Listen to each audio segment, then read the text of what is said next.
It's going to be funny watching the hotel staff try to move that chair. That's right. It'll be here forever.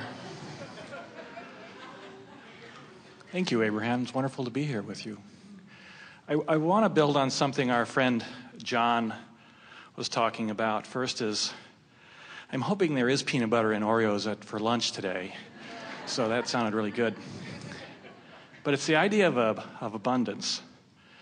I'm living a wonderful life, an amazing life. You probably already know that.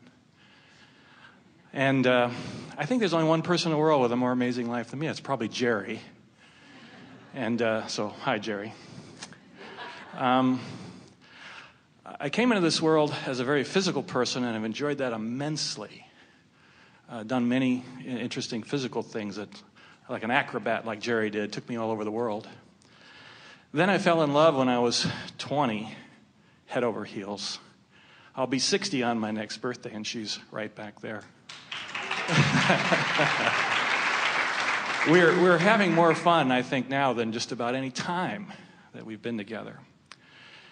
The area which has always generally been a challenge is abundance, and now I'm in the midst of it. I may be the first person to sign up for your seminar, What Do I Do with All My Stuff? It's been amazing. Talking about it's working so well now, he wants to go to the demanifestation seminar. Not only, yeah, I know, there's a temptation, isn't there? So not only are we there, we, meaning partners and I, who we've come together 3 years ago, and they're wonderful brothers. I love them. In our company, we hug each other, men hugging each other, and we call it our secret sauce. It's our love for one another that has propelled us to amazing things. It's your alignment with Source and using your love for one another as your excuse to hook up to that energy that is the reason for your success. Yes. And I put it one more way. I always knew I could play on a larger stage. The stage that's being built right now, literally, is in a 100,000-foot facility, and it's 27,000 feet. A 27,000 square foot stage is being built, and we'll start our production work in 10 days. Yes.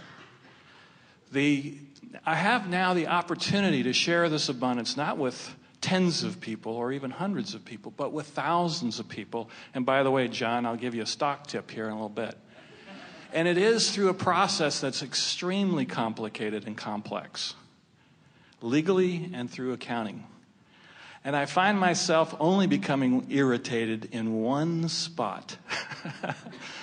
And I say this as a recovering lawyer. It's dealing with lawyers and accountants. They work from fear. Well, here's the thing. And then I get so annoyed with them. But here's the thing. This is a wonderful conversation on the heels of what we just talked about. Because they are employed and trained, hired to get really specific. Yeah, I'm the one who hired them.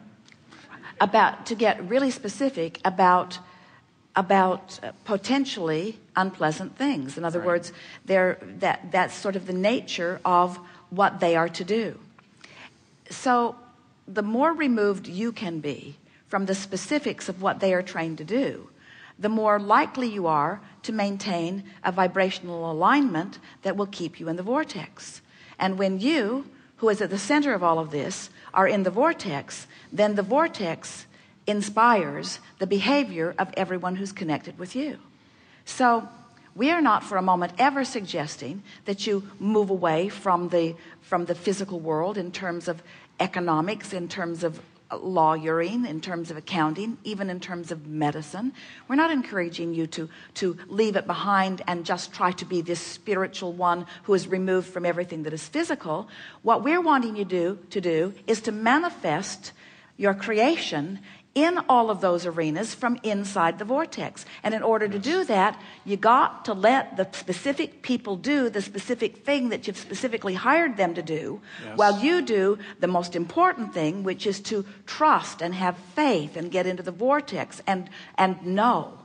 When we say to you that we have really good answers, it's true, we do. when we say to you that we've talked to all of them and we've known, it's true, we've known all of them. In other words, there isn't anything that anyone's involved in that we don't have keen awareness of what's in the vortex relative to it.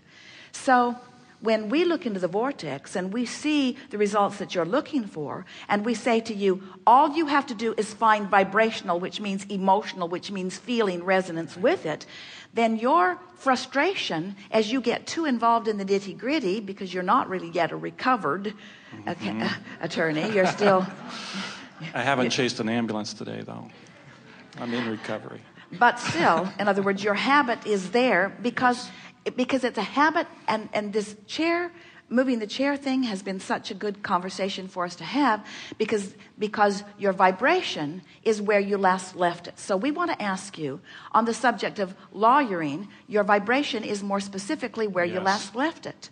Yes. And so you want to get it less specifically where you last left it by acknowledging that you could even use your logic to think about situations where you had a sort of instinctual knowing and you followed your instinct rather than your logic, and your instinct paid off. Certainly you had many experiences like that. Yes. And in the building of this facility, in the building of this structure, there have been all kinds of things like that where the revenue and the idea and the facilitators did not come from the pile of stuff that you had planned, but instead came out of something that you weren't that clear about. Don't you have a lot of examples of that? Yes, I would say to everyone who's listening, not only do the cooperative components show up, they do show up beyond your wildest expectation. They show up not beyond your expectations because you put them there incrementally, but they show up beyond your ability to comprehend the synergism and the collectiveness of the compounding and the gathering of everything that you've been putting there. Yes. In other words, because you have no idea how good you are in the creation process. And all that lawyering you did, it was really helpful in the creation of all of that. Absolutely. Everything I've ever done, which may have frustrated me in the past, has contributed to this success. So what you want to do, and of course you're much more in the place that you're already there to a large extent, except for, as you pointed out, these pieces of it that are annoying you. And you've just got to catch the piece when it annoys and diffuse the annoyance by going more general. Until sometimes it is as simple as saying and believing, I just got to trust the process. Right. I just got to trust the process. I either believe in what I'm asking for or I don't. It really is that simple. I just got to trust the process.